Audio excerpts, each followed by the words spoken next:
자, 소크라테스 시작하겠습니다. 소피스트, 벌써부터 시작부터 오리네요. 미안합니다. 경험주의자 소피스트 지난 시간에 우리가 배웠죠. 가치 판단의 기준은 절대적인 게 없다. 정답은 없다.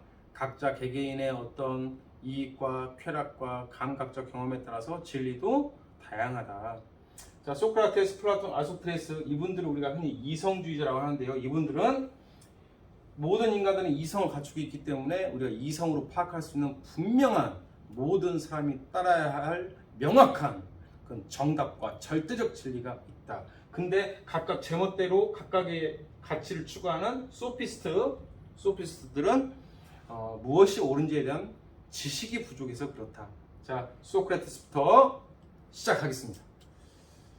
소크라테스, 이게 아시다시피 희대의 추남이라고 우리가 많이 일컬어지는 분이 되겠습니다. 소크라테스는 이런 설이 있죠. 백수였습니다. 백수. 흰백자 손수자, 손이 하얀 사람. 왜 손이 하얄까? 일을 하지 않았기 때문에 백수였습니다. 일자리가 없었던. 그래서 그 집의 생계를 누가 다 유지했냐? 부인이 아주 생활력이 강인한 크산티페라고 하는 부인이 그 가게를 유지했어요. 그럼 소크라테스는 매일 집에서 뒹굴뒹굴 이게 했겠죠. 심지어 크산티페는 그렇겠죠. 야 인간아, 밖에서 이 버러지 같은 놈아, 밖에서 돈 벌어와. 소크라테스, 알았어 여보. 왜 이렇게 큰 소리쳐? 이 인간 진짜 미치겠네. 물통에다가 양동에다 물을 떠가지고 막 뒤집어 엎기도 하고 말이죠. 막 이렇게 막 떼지도 하고 말이죠. 그러면 소크라테스 밖에 나와서 맨발로 밖에 나와가지고 인생이 뭐야, 사는 게 뭐야. 그래서 어떤 사람들은 이렇게 얘기를 합니다. 소크라테스를 철학자로 만든 건 바로 부인 크산티페였다. 그래서 우리가 크산티페를 악처라고 좀 많이 표현을 하고 있는데 이게 악처는 아닌 것 같아요. 정말 먹고 살기 힘든 생계를 본인이 다 유지를 해야 되는데 어떤 인생의 진리를 추구하겠다고 일도 안 하면서 항상 이렇게 했던 소크라테스를 얼마나 참 얄밉게 그렇게 대했겠습니까?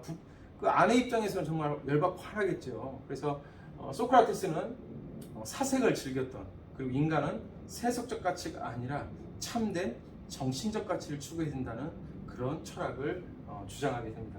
자, 소크라테스의 첫 번째 주장은 바로 너 자신을 알라가 되겠습니다. 가장 중요한 포인트죠.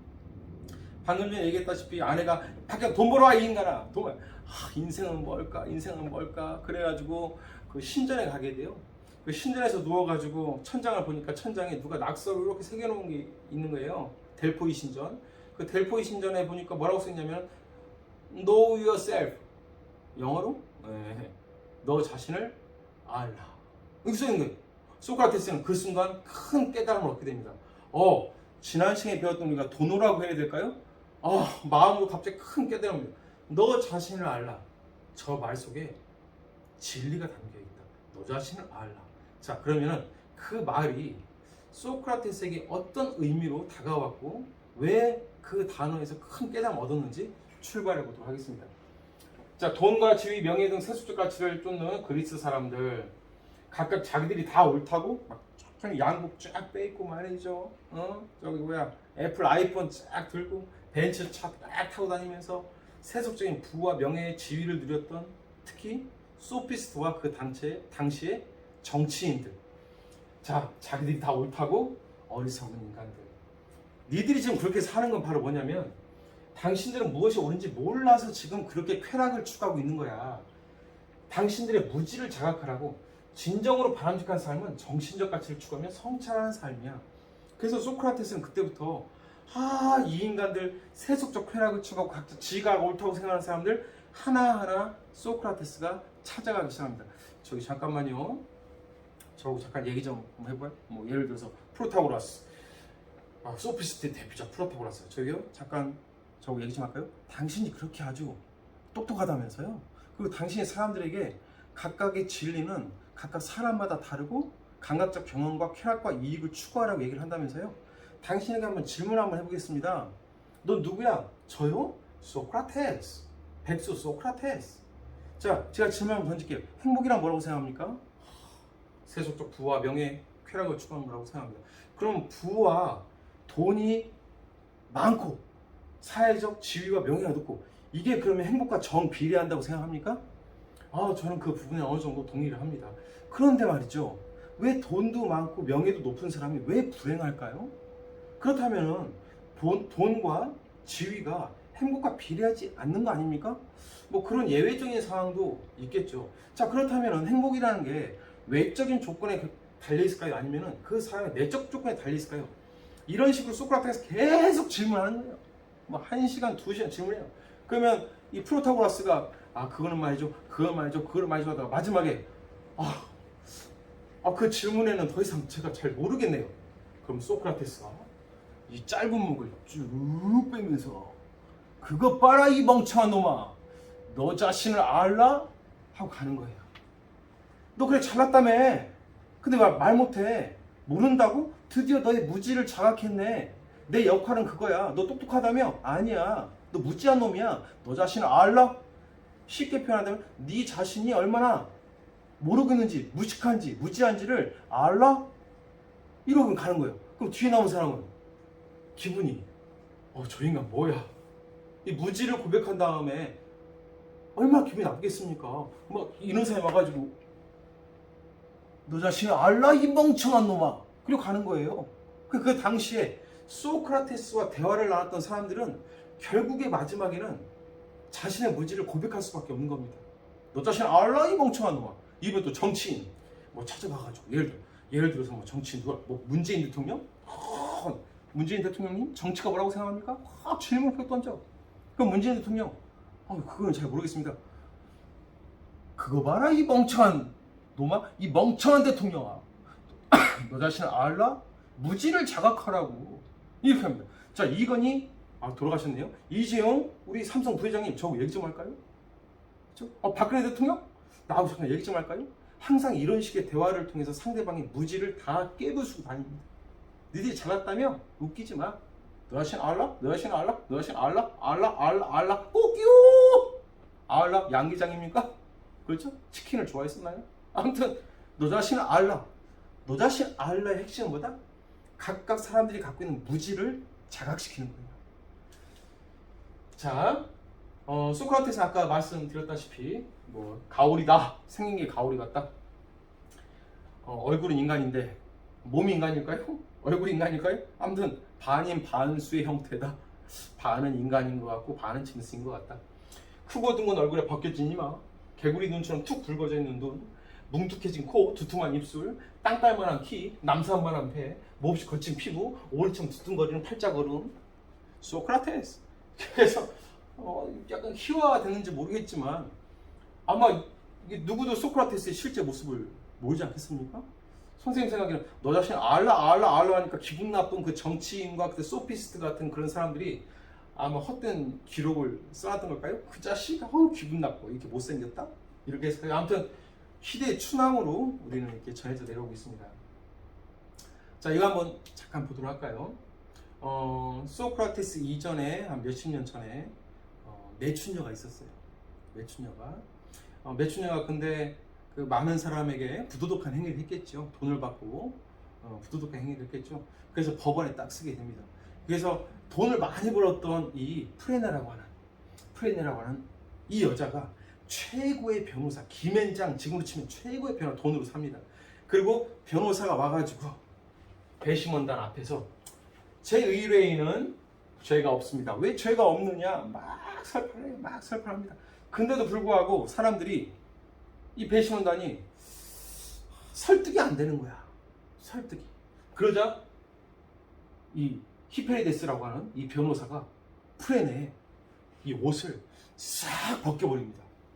그 순간 프레네의 아름다운 인간의 육체가 다 드러나게 되죠. 이 그림 보면 얼굴을 가리면서 몸이 드러나죠. 그 순간 배심원단이 막 이런 그림들이 이렇게 표현되어 있습니다. 장내용 제롬이라는 사람이 그 그림을 그렸는데 결국에 이 배심원단은 어떤 판결을 하게 될까요? 어쩌면 사회를 타락시켰습니다. 프레네는 사회의 어떤 공중 도덕을 무너뜨리고 어떤 가정을 파괴시키고 풍기문란으로 어쩜 처벌을 받아야 됐어요. 하지만 결국에 오 하면서 배심원단은 무죄를 선고합니다. 무죄의 이유, 아름다움은 무죄이다. 프레는 죄가 없다. 아름다운 게 죄지.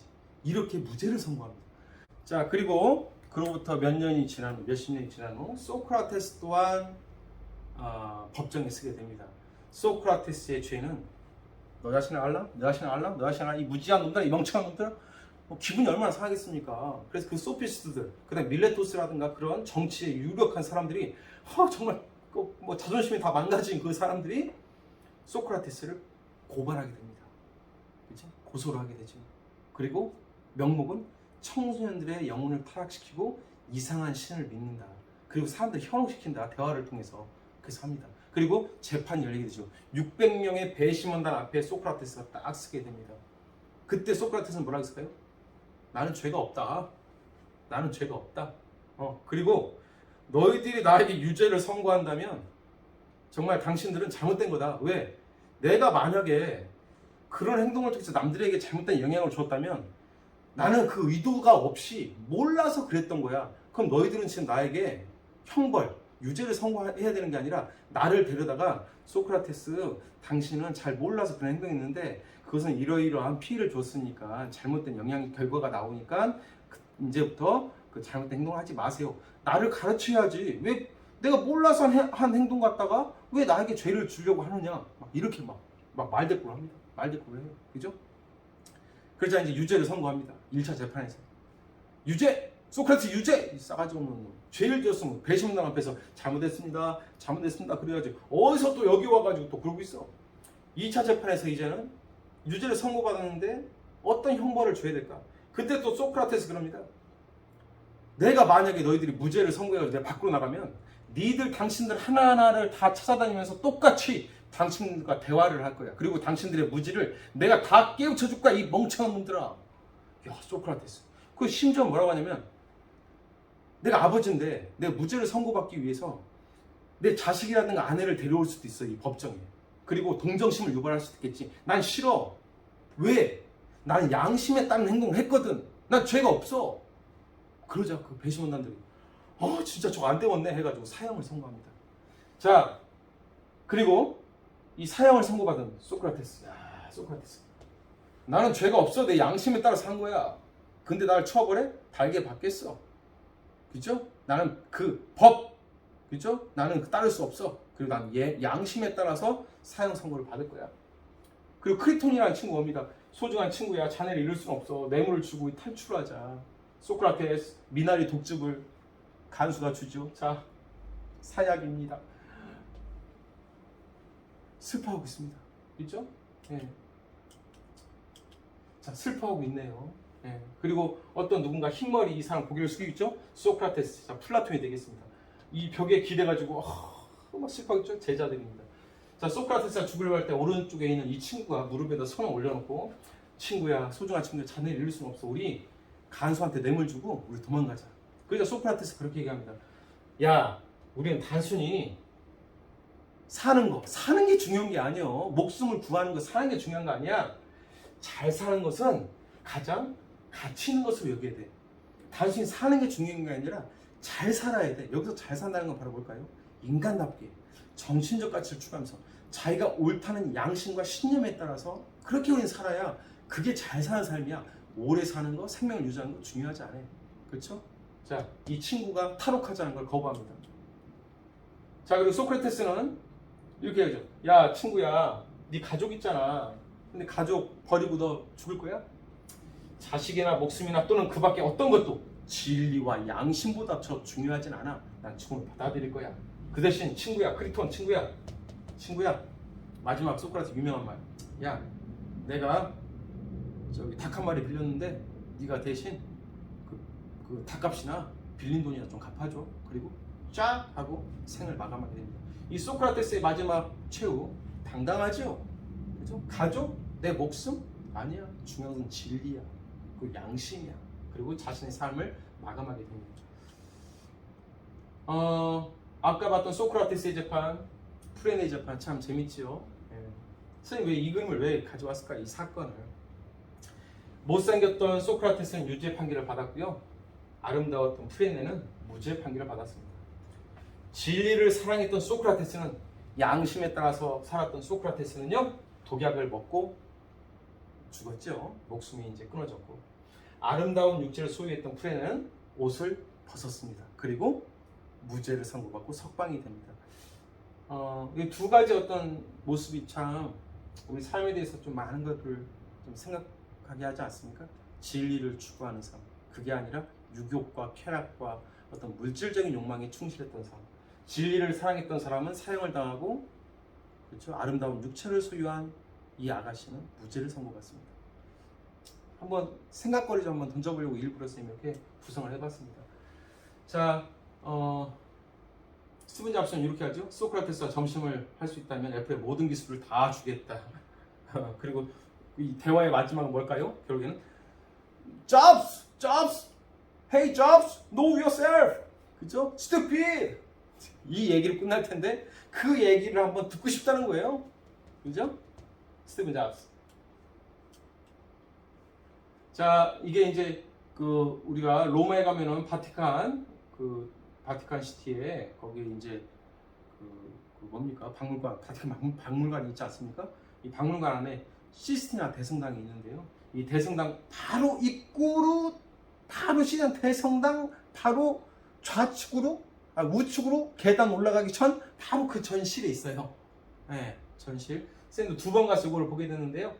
자, 이 그림은 바로 그리스 시대의 수많은 사상가들을 그려놓은 라파엘, 그렇죠? 라파엘이라고 그린 아테네 학당이라는 그림입니다. 여기 누군가 또 얘기하고 있네요. 이 사람이 누굴까요? 소크라테스가 되겠습니다. 알렉산더 대왕. 알렉산더가 또 얘기하고 있네요. 또 마지막에 대화는 뭐였을까요? 알렉산더, 너 자신을 알라? 이 멍청한 놈아. 이렇게 얘기를 했겠죠? 자, 소크라테스, 알렉산더 대왕. 자, 이런 얘기가 그 변명이라는 책에 어폴로지, 소크라테스의 변명이라는 책이 있습니다. 비록 혈통이 좋긴 하지만 살이 너무 쪄서 늘어진 준말을, 아주 좋은 말을 일깨우라고 신이 이 나라에 나를 내려오는 등이와 같은 사람이야. 여기서 살이 너무 쪄 늘어진 준말, 말은 뭘까요? 그리스입니다. 그리스. 세속적 가치에 빠져가지고 사람들이 다 풍요로움, 부와 명예를 추구하는 거예요. 이 사람들에게 정신적으로 일깨워주기 위해서 신이 나를 보내가지고 등에 잠자는 소를 깨우라고 딱딱딱 물어뜯을 때, 피를 빨아먹을 때마다 아야 다시 그리스를 살리라고 나를 보낸 신이야. 난 등이와 같은 존재.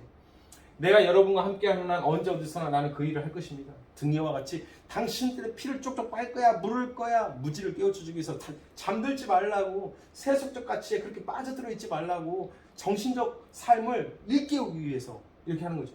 여러분 한 사람 한 사람 일깨우고 설득하고 싶다는 바로 그 일을 말입니다. 잠깐 저랑 얘기 좀 할까요? 대화 없이는 철학도 없다. 그래서 사람들이 이렇게 불렀습니다. 전기뱀장어. 한번 대화했다가는 징배고요. 독사 한번 물린다면 죽는 거야. 세계를 개선한 수다쟁이. 무슨 일이라 끼어드는 감초. 대단한 심술쟁이. 자, 가장 현명한 사람이 종종 가장 귀찮은 존재일 수 있으니 소크라테스, 이분은 독사야. 이분과 대화를 하다 보면 한 방 물리는 날에는 죽는 거지. 자, 그래서 소크라테스의 사상은 뭐 많지 않아요. 지금까지 다 했던 게 소크라테스 사상입니다. 나에게도 너에게도 우리 모두에게도 언제 어디서나 따라야 할 절대적 진리는 있다. 소피스트, 각각 나 자신이 내가 세상의 만물의 척도야? 나 자신보다 진리가 달라? 아니야. 이성을 가진 모든 사람들은 따라야 할 분명한 세상에는 정답이 있어. 보편타당한 절대적 진리와 윤리는 반드시 있어. 우린 그것을 이성을 통해서 깨달을 수 있어. 따라서 결과 같은 거 따지지 말고, 그죠? 쾌락 같은 거 따지지 말고 이성을 통해서 옳다고 생각하면은 동기주의, 순수한 동기로 행동을 해야 돼. 결과적으로 난 이익이 올까 쾌락이 올까? 하지마. 우린 존엄한 인간이잖아. 이성이 명령하는 걸 우리가 추구해야 돼. 자, 그래서 이 사람 소크라테스에게 제일 중요한 것은 지식입니다. 우리는 진짜 참된 지식을 갖고 있으면 올바른 행동을 반드시 한다라고 합니다. 근데 소피스트들은 왜 그러냐? 무지하기 때문에, 지금 무엇이 옳은지 알지 못하기 때문에 무지하기 때문에 돈과 명예, 세속적 가치를 추구하는 거다. 알라 너 자신 알라. 모든 덕은 탁월성입니다. 탁월한 능력이라고 이해하면 되겠어요. 모든 탁월성과 탁월함과 행동의 근거는 바로 뭐야? 지식이야. 탁월한 행동, 너의 행복, 무엇이 옳은지 알면 너 행복해질 수 있어. 무엇이 옳은지 알면 탁월성, 덕을 키울 수 있어. 덕이라는 단어 좀 잘 기억하기 바랍니다. 고대 그리스에서 자주 나올 거예요. 덕은 탁월성, 능력을 의미합니다. 자, 그렇기 위해서 먼저 너 자신이 모르고 있다는 것을 무지를 자각해라. 그래서 대화를 계속 한 거죠. 여기서 얘기한 거, 알은 단순한 지식이 아니라 영혼의 수련을 통해 깨달음을 의미한 정신적 가치와 선한 삶을 강조합니다. 자, 요 두 번째 말은 뭐냐면, 야, 인생에서 중요한 게 뭐야? 타인을 배려하는 거야. 근데 타인을 배려하지 않아. 그럼 이 사람은 진짜 아는 게 아니에요. 진짜 알면 내 영혼의 깨달음으로 다가와서 실제로 배려를 할 수밖에 없는 완벽한 지식을 이 친구는 지식이라고 합니다. 그죠? 담배가 나쁘다는 걸 알아. 근데 또 펴. 그럼 담배가 진짜 얼마나 나쁜지를 깨닫지 못해서 그래. 담배가 나쁜 걸 알고 있지. 근데 또 펴. 그건 뭘까요? 완벽한 지식이 아닙니다. 진짜 완벽한 지식은 내 영혼의 깨달음으로 다가와서 내 삶을 변화시키는 게 진짜 지식이다. 사람들은 왜 지금 나쁜 행동을 왜 합니까? 몰라서. 왜 수업 시간에 아이들이 잘까요? 이 시기가 얼마나 중요한지 몰라서 그래. 아는데도 잔다고? 말이 안 돼. 너는 진짜 모르는 거야. 진짜 아는 것은 반드시 실천하게 되어 있습니다. 소크라테스, 일부러 나쁜 짓을 하는 사람은 없어요. 무지하니까, 모르니까 나쁜 짓을 하는 겁니다. 자, 지식이 중요하다. 그래서 소크라테스의 어떤 주장을 지식이 중요하다, 메인이다 해가지고 주지주의라고도 표현을 하죠. 자, 소피스트, 상대주의 윤리설, 각각 개개인마다 진리는 각각 다르다. 감각적 경험이 중요하고, 쾌락이 중요하고, 쓸모 있을까 없을까 그게 중요하고, 항상 이익과 쾌락을 결과를 한번 따지고 본 다음에 행동해야 되는 소피스트예요. 자, 소크라테스, 정답은 분명히 있어. 근데 니들이 무지하니까 그래. 너 자신 알라. 무지한 너 자신을 깨달아야 돼. 알라. 보편적 객관적 진리는 반드시 있어. 그리고 우리는 이성을 통해서 그 삶을 추구해야 돼. 지식, 그리고 우리가 무엇이 올바른지 알면 반드시 실천하게 되어 있어. 그래서 제일 중요한 건 뭡니까? 지식이야. 이 무지한 놈들아. 소크라테스, 이해됐죠? 소피스트, 소크라테스는 둘 다 자연에서 인간과 사이로 사람들이 관심을 변화시켰죠. 그런 어떤 역할은 했지만 둘의 방향은 쾌락으로 빠지냐, 인간의 이성을 강조에 따라서 두 갈래 길이 이렇게 갈라집니다. 자, 소크라테스의 제자, 바로 플라톤, 최고의 제자. 아까 소크라테스가 미나리 독주를 먹으면서 난 죽을 거라고 했을 때 흰머리를 하면서 숙이고 있던 플라톤 보러 가겠습니다. 자, 소크라테스의 제자, 바로 플라톤 되겠습니다. 린도 칼로스, 귀여운 카를로스. 자, 플라톤입니다. 이제 플라톤, 자, 시작을 해보도록 할까요? 플라톤의 키워드는 이데아계와 철인 두 자가 되겠습니다. 이데아계, 철인. 아마 한 번쯤 들어봤을 것 같은데 우리 1학년 때 통사 시간에도 잠깐 다뤘을 것으로 생각이 들어요. 자세히 한번 들어가도록 하겠습니다. 자, 플라톤은 소크라테스의 제자이죠. 그래서 소크라테스의 사상을 그대로 수용합니다. 자, 절대적 진리는 있다. 누구나 다 따야 될 정답이 있는 거야. 우린 그걸 어떻게 알 수 있을까? 우린 이성을 통해서 그 진리를 알 수 있어. 근데 하나 더 나아가게 되죠. 이데아계에 대한 지식을 알면 우리는 선한 삶을 살 수 있어. 이 친구도 지식을 강조하는 게 또 소크라테스와 닮았네요. 근데 생소한 단어가 나오네요. 이데아계입니다. 여러분들 참고로 소크라테스가 쓴 책은 지금 하나도 남아있지 않습니다. 책을 쓰지 않았을 거예요. 그럼 우리가 지금 알고 있는 소크라테스 이야기는 다 누가 쓴 걸까? 소크라테스의 변명, 파이돈, 향연, 이런 수많은 대화체에 이제 저작들이 있는데 그 모든 책을 지은 것은 바로 이 플라톤입니다. 제자가 소크라테스의 어떤 그런 대화를 듣고 기억을 해서 쓴 거죠. 근데 여기서 우리가 알 수 있는 것은 당시 소크라테스의 어떤 일화를, 대화를 있는 그대로 쓴 게 아니라 쓰는 사람의 의도가 약간 포함됐을 거예요. 그래서 우리가 소크라테스의 변명이라든가 파이돈이라든가 향연이라든가 이런 다양한 대화록을 보면은 순수한 소크라테스가 주인공으로 등장하거든요. 소크라테스 제자, 제자가 아니라 소크라테스와 소피스트의 대화, 어떤 유력 정치인과의 대화가 쭉쭉 나오는데 이 책을 플라톤이 쓰면서 아마 플라톤의 생각들이 그 속에 많이 또 담겨 있다고 합니다. 플라톤이 쓴 책 중에 가장 유명한 책은 국가라는 책이에요. 국가. 조금 이따가 한번 그 국가에 관련된 책 한번 자세히 보도록 하겠습니다. 자, 아테네 학당. 자, 소크라테스 아직도 얘기 중이네요. 계속 얘기하고 있네요. 자, 자, 가운데 두 명이 있죠? 고대 그리스 철학의 핵심적인 사람 두 명이 있습니다. 한 명은 손가락을 하늘로 향하고 있고요. 플라톤, 하늘. 아니야, 아래를 향하고 있는 것은 아리스토텔레스. 쉽게 아리스토텔레스가 있습니다. 하늘, 땅, 하늘, 땅. 자, 한번 볼까요? 소크라테스의 제자였던 플라톤은 하늘을 가르쳤습니다. 현실을 되게 싫어했어요. 왜 싫어했을까? 어리석은 놈들이 600명이 소크라테스 유죄부재, 소크라테스 사형 아니면 뭐 어떻게 할까? 사형. 이 멍청한 다수가 다수결로 내 스승을 죽였어요. 소크라테스를 죽였습니다. 그죠? 멍청한 다수가 다수결로 내 똑똑한 최고의 현자였던 소크라테스를 죽였어. 이 현실은 정말 잘못된 거예요. 여기서 두 가지가 나오겠죠? 소크라테스는 그래서 민주주의를 싫어합니다. 어리석은 다수가 다수결로 정치를 해? 그러니까 소크라테스 같은 지혜로운 사람을 죽이는 거야. 민주주의 잘못된 제도야. 하나. 또 하나, 내 스승을 죽인 이 현실 너무 싫어. 그래서 플라톤은 현실이 아니라 현실과는 또 다른 완벽한 세계가 있다고 믿었습니다. 그래서 그 세계 이름이 바로 이데아계죠. 영어로는 IDEA, 아이디어, 이데아. 인간의 이성으로만 알 수 있는 완벽한 세상이 따로 있다는 거예요. 그래서 플라톤은 현실이 아닌 저 이상, 하늘을 손으로 가르치고 있습니다. 소크라테스. 하늘을 가르치고 있죠. 이 또 다빈치 닮은 얼굴이, 그죠? 네. 자, 이렇게 하늘을 가르치고 있는 거고요. 플라톤의 제자였던 아리스토텔레스는 스승이 현실을 부정하고 맨날 이데아계 하늘을 보고 있으니까, 스승님 진짜 진리는 현실과 동떨어진 다른 세상에 있는 게 아니라 눈에 보이는 이 현실계만이 진짜 세상이에요 하면서 아래를 가르칩니다. 자세한 내용은 우리가 사상을 들어가면서 하나하나 살펴보도록 할게요. 소크라테스 제자였던 플라톤, 하늘을 가르치고, 플라톤의 제자였던 아리스토텔레스, 땅을 가르칩니다. 하늘과 땅. 플라톤 이상주의, 그죠? 아리스토텔레스 현실주의. 자, 이 두 가지 오늘은 플라톤을 먼저 배웁니다. 자, 어리석은 다수의 시민이 지혜로운 나의 스승을 죽였어. 어리석은 다수가 다스리는 민주주의는 나쁜 제도야.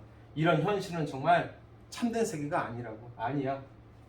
플라톤, 소크라테스의 죽음에 대해서 좌절하고, 이 멍청한 다수, 진짜 민주주의 나쁜 거야. 현실은 진짜 이건 진짜가 아니야. 나쁜 세계야. 하고요. 소크라테스, 스승님, 플라톤 스승님, 진짜 진리는 이데아계가 아니라 눈앞에 있어요. 우리 현실에 진리가 있습니다. 이렇게 얘기를 하게 됩니다. 자, 먼저 플라톤 먼저 보도록 할까요? 현실은 가짜의 짝퉁이라고. 진리는 눈으로 보는 세계, 우리가 눈으로 보이는 이 세계는 다 완전한 세계가 아니야. 다 불완전한 세계야. 가짜라고. 진짜는 저 위에 있어. 그래서 현실이 아니라 이데아계를 참된 세상으로 합니다. 눈으로 보는 이 세계, 현실계는 그리고 오직 이성으로만 우리가 인식할 수 있는 이데아계만이 진짜 세계다. 자, 감각적으로 경험하는 현실계가 아니라 이성으로만 파악 가능한 이데아계만이 진짜 세계다. 요 이데아를 조금 이해하기 어려운 친구들은 이 플라톤의 이데아계가 나중에 그리스도교에 천국과도 연관이 되거든요. 우리 보세요. 천국 눈에 보입니까? 안 보이잖아요. 근데 우리 천국이 있다고 믿고 있잖아요. 이런 그리스도교의 어떤 사상적 바탕에 플라톤이 있습니다. 현실이 아니라 또 다른 세계가 있다는 거죠. 기독교의 천국처럼. 그게 이데아계라는 거예요. 이데아계. 자, 이 친구 하늘을 보고 있네요. 자, 이데아계. 이성을 통해서 파악하는 진짜 이데아계가 따로 있고요. 영원 불변하고 절대적이고 완벽한 이데아계고요. 최고의 이데아라고, 또 선의 이데아라고 있대요. 그 속에 그 이데아에게 보면은 최고의 이데아가 또 있나 봐요. 그 이데아를 선의 이데아라고 불렀습니다. 현실계는요, 감각적으로 경험은 짝퉁이야. 다 짝퉁이야. 눈에 보이는 다 짝퉁이야. 이데아계를 모방한 세상이요. 변화는 일시적이고 불완전한 세상이야. 진짜 세계는 저 이데아라고. 한번 잘 보도록 할까요? 자, 우리가 지난 시간에 봤었던 신유국의 미인도, 모나리자, 그죠? 페르메르의 진주 기부를 한 여자. 자, 누가 아름답습니까? 현실에는, 플라톤에 따르면 현실에는 아름다움, 100% 아름다운 여자, 완벽한 여자 없어요. 누가 완벽합니까? 고수영은 이 점이 컴플렉스고요. 전지현도 컴플렉스가 있고요. 아무리 이쁘다고 하더라도 다 완벽하지 않습니다. 그럼 완벽한 미인은 어디에 있을까? 완벽한 미인은 이데아계에 완벽한 미인이 있는 거예요. 완벽한 것은 다 이데아계에 있는 거예요. 그럼 얘들은 다 그냥 뭡니까? 짝퉁이야, 짝퉁. 짝퉁, 다 불완전한 짝퉁들입니다. 진짜는 저 이대학에 있다. 그렇죠? 자, 윤두서, 빈센트 반 고흐. 이분 또 나오셨네요. 그죠? 카를로스. 누가 미남입니까? 현실에서의 미남은 존재하지 않아요. 다 불완전해요. 진짜 미남은 어디 있을까? 저 위에 있습니다. 이대학의 완벽함이 있어요. 이것은 그냥 다 그 완벽한 이대학을 모방한 짝퉁, 가짜들이에요. 진짜는 이대학에 있다. 자, 몬드리안이 그린 이 계절에 따라서 그린 그림인데요. 진짜 나무는 뭘까요? 시시각각 볼 때마다 나무 모습 다 변하잖아요. 봄, 여름, 가을, 겨울 계속 변하잖아요. 그렇죠? 그럼 진짜 나무는 뭐야? 진짜 나무는 어떻게 생긴 걸 진짜 나무라고요? 글쎄 모르겠어. 시시각각 변하니까. 완벽한 진짜 나무는 그럼 나무의 형상은 저 이대학에 있다. 이대학에 완벽한 것은 현실은 다 변화하는 다 불완전한 어떤 모습들이다 얘기합니다. 자, 그래서 오늘 플라톤의 이 동굴의 비유를 이해하면 참 좋겠습니다. 이 그림을 그리면서 좀 표현했으면 좋겠는데 우리가 시간 관계상 요걸 보면서 한번 보도록 할게요. 자, 간단하게 선생님이 조금 요 오른쪽에다 잠깐 그려볼까요 한번. 동굴입니다. 동굴. 여기에 사람들이 이렇게 있어요. 사람들이. 근데 이 사람들은 다 발에 이렇게 쇠사슬이 움직이지 못하게 쇠사슬이 다 묶여 있습니다. 이 사람은 요 앞만 볼 수밖에 없어요. 앞만 이렇게. 동굴의 벽만 보는 거죠. 그리고 뒤에 이렇게 단이 하나 있는데 언덕 같은 볼록 튀어나온 뭐 책상 같은 단이 있고요. 여기에 불이 활활 타오르고 있습니다. 불이 타오르고 있습니다. 그럼 여기에 만약에 고양이가 야옹 하면서 고양이가 야옹 지나가요. 그럼 불이 싹 비치면서 이 그림자가 그 고양이 그림 좀 그러네요. 네, 고양이가 싹 지나갈 거 아닙니까? 그럼 사람들은 진짜 고양이는 못 보고 그림자만을 보면서 사는 거예요. 평생을 50년을 이 그림자만 보면서 이게 진짜지. 진짜 고양이는 따로 있는데 그림자만 보는 거예요. 요런 식으로. 그죠? 그러다가 이 사람들은 평생을 그렇게 살다가 이 중에 한 명이 쇠사슬을 막 칼로 막 쇼생크 탈출 막 끊어가지고 탈출했어요. 팍 끊었어요. 그리고 뒤에 돌아서 가봤더니 불이 있고 진짜 고양이는 이렇게 안 생긴 거예요. 진짜 고양이는 우리가 본 것은 다 가짜였어. 다 짝퉁 그림자였다고. 진짜는 따로 있네. 큰 깨달음을 얻게 됩니다. 와우. 그리고 이 사람이 여기 쇠사슬 끊고 고양이를 본 사람이 동굴 밖으로 나갑니다. 동굴 밖에 뭐가 있을까요? 와, 진짜 꽃, 진짜 나비, 태양, 나무, 진짜 대문. 야씨, 우리가 동굴 속에 갇혀가지고 우리 벽에 비친 그림자만을 보고 지금까지 이제 어리석게 살아왔구나. 우리가 보는 게 진짜가 아니어서 진짜는 따로 있었어. 그래서 이 기쁜 소식을 전하려고 이 사람이 막 와가지고 이 죄수들한테 야야야야 이거 다 가짜요. 벽에 있는 그림자 비치는 거 다 가짜다 가짜. 진짜는 따로 있다. 그러니까 우리 나가자 합니다. 근데 50년 동안 30년 70년 100년 동안 이렇게 수백 년 동안 살았던 사람들이 네 말이 맞다. 진짜 따로 있다고 나가자. 이렇게 할까요? 얘들이 뭐라 할까요? 미친놈 아니야. 50년 동안 우리가 봤던 이게 진짜지 뭐 다른 세계가 어딨어. 그리고 얘를 괜히 우리 현혹시키지 말고 우리 혼동에 빠뜨리지 말고 저리 꺼져 마. 야 여기 진짜 세계가 따로 있다니까. 그러자 이 죄수들이 이 사람을 죽여버리죠. 이게 바로 동굴의 비유인데 동굴의 비유에서 우리가 몇 가지 포인트가 있습니다. 요 그림자 벽만을 보고 살아가는 사람들은 누굴까요? 어리석은 시민들입니다. 어리석은 시민들. 그리고 이 그림자들은 다 현실이야. 현실. 눈에 보이는 현실은 다 그림자예요. 그럼 뒤에 있는 진짜 야옹이는 뭘까요? 진짜 야옹이가 바로 이대학입니다. 그리고 바로 이대학에는 동굴 밖에 태양이 비추고 진짜 세계, 이게 바로 이대학이고요. 우리들은 어리석은 자들은 그림자만 보고 있다는 거예요. 그러면 요 사람 나가서 이대학을 본 사람은 누굴까? 소수의 똑똑한 사람들만이 이대학에 대한 지식을 가질 수가 있어요. 그럼 플라톤이 얘기하는 이 사람은 누굴까요? 결국에 죽음을 당했는데 소크라테스겠죠. 내 스승만이 이대학을 알고 사람들에게 그 이대학에 대한 진리를 가르쳐주려고 했는데 이들이 다 죽인 거야. 이렇게 비유를 합니다. 이게 바로 그 유명한 플라톤의 동굴의 비유가 되겠습니다. 하나하나 보도록 할까요? 자, 사람들이 있습니다. 동굴로 들어왔어요. 어라! 평생을 이렇게 벽만 보고 삽니다. 다 쇠사슬에 묶여가지고 벽이 진짜인 것처럼. 근데 뭡니까? 그림자죠. 그림자. 진짜는 따로 있는데 그 그림자만 보고 사는 거예요. 평생을. 자, 그러다가 한 명이 끊고 쇠사슬을 끊고 똘똘한 죄수 하나가 뒤돌아서 나갑니다. 그리고 이 똘똘한 죄수가 드디어 동굴 밖의 세상을, 진짜 세상을 보게 되죠. 와, 이 똘똘이는 놀랍니다. 야, 진짜 세계가 따로 있었구나. 그동안 우리가 살던 세계는 다 가짜 세계구나. 그리고 진짜 꽃을 보고, 진짜 나무를 보고, 진짜 새를 보게 됩니다. 그리고 다시 동굴로 들어와가지고 동료들에게 알리게 되죠. 야, 이거 다 가짜 세계야, 가짜야. 진짜는 따로 있어. 자, 그러자 죄수들이 믿지 않지요. 저 말이 되는 소리 하려면 다른 세계 어딨어? 현실계, 우리가 눈으로 보는 이 세계만이 진짜지 또 다른 세계 없어 임마.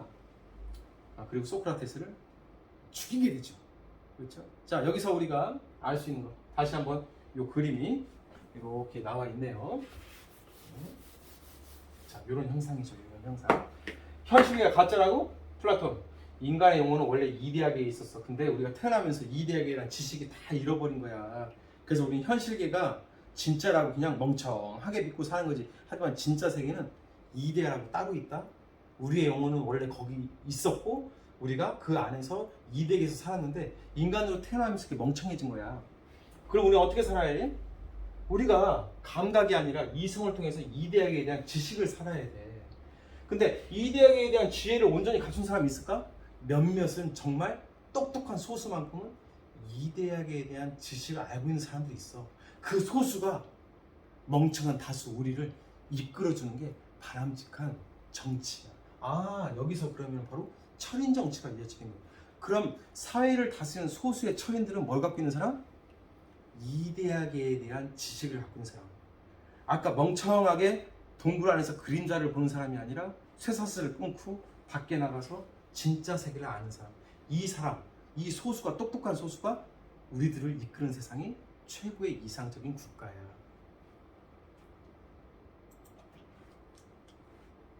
자, 그래서 바로 철인 정치가 나오죠. 내 스승을 죽인 어리석은 인간들, 어리석은 다수가 무죄를 판결하고 국가의 정책을 결정하는 민주주의는 아주 나쁜 제도야. 민주주의는 멍청한 다수가 결정하는 거야. 아까 쇠사슬에 묶여있는 그 다수, 멍청한 놈들이 다수결로. 맞아요. 1 더하기 1은 3. 손들어. 아이고, 1 더하기 3이 맞네. 그럼 다수니까. 중의정치입니다. 어리석은 자들의 정치. 자, 그래서 이데아계에 대한 지식을 가지고 있는 소수의 똑똑한 사람들이 나라를 이끌어야 됩니다. 누구와 같은? 내 스승과 같은 똑똑한 사람들이 멍청한 다수를 다스려야지. 이 멍청한 다수는 절대 정치에 참여해서는 안 된다. 이렇게 주장을 하게 됩니다. 피터 브리게, 네덜란드, 벨기인가요? 네덜란드 그 화가가 그린 건데요. 다들 앞이 안 보이는 분들입니다. 앞이 안 보여. 그러니까 우리가 안 못 보시는 분들 비하하는 내용은 아니고요. 플라톤의 사상을 약간 비유를 해서 선생님이 활용을 좀 할게요. 다 앞을 못 보시는 분들이에요. 그렇다면 맨 앞에 서 있는 사람은 눈을 떠야죠. 그리고 안 못 보는 사람들을 바른 길로 인도해야죠. 근데 이 안 못 보는 사람이 똑같이 안 못 보는 분이라면은 소경을 인도하는 모두 구렁텅이로 빠집니다. 그래서 맨 앞에는 눈을 뜬 이데아계에 대한 지식을 갖고 있는 똑똑한 소수가 멍청한 다수를 이끌었을 때 그 나라가 바로 바람직한 이상국가가 된다. 이렇게 주장을 합니다. 이러면 안 되겠죠. 철인정치, 민주주의는 다수의 어리석은 자들의 정치이며 저 멍청한 배심원들이 우리 스승을 죽였다. 민주주의는 중의정치, 방금 했던 내용 반복하고 있습니다. 자, 금께 우리 스승처럼 지혜와 인격을 겸비한 철학자가 나라를 다스려야 돼. 이상국가는 바로 보다 소수의 엘리트, 철학자, 다른 말로 철인이 이 세상을 다스려야 된다. 철인을 거꾸로 하면 뭐다? 인철이다. 그렇죠? 우리 학교의 철인은 누구다? 인철이다. 그렇죠? 그럼 누가 지도자가 돼야 된다? 인철이가 돼야 된다.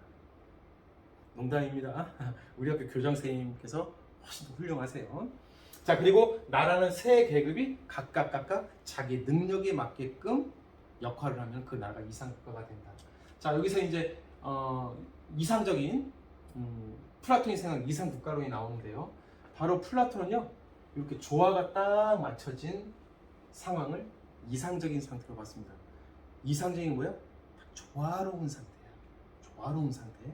조화로운 상태. 자, 그래서 이런 얘기도 하죠. 우리가 그 음계표인가요? 오선지? 오선지는 어떻게 씁니까? 선 5개가 정확한 비율로 딱 균형이 맞춰져 있잖아요. 사회도 이렇게 조화롭게 각각 맡은 역할을 각자가 한다면 이 세상은 아름다워진다는 거예요. 근데 오선지는 아니고요. 이 친구는 3가지로 표현합니다. 3가지. 하나, 둘, 셋. 3가지. 자, 인간은 어떻게 구성되어 있다?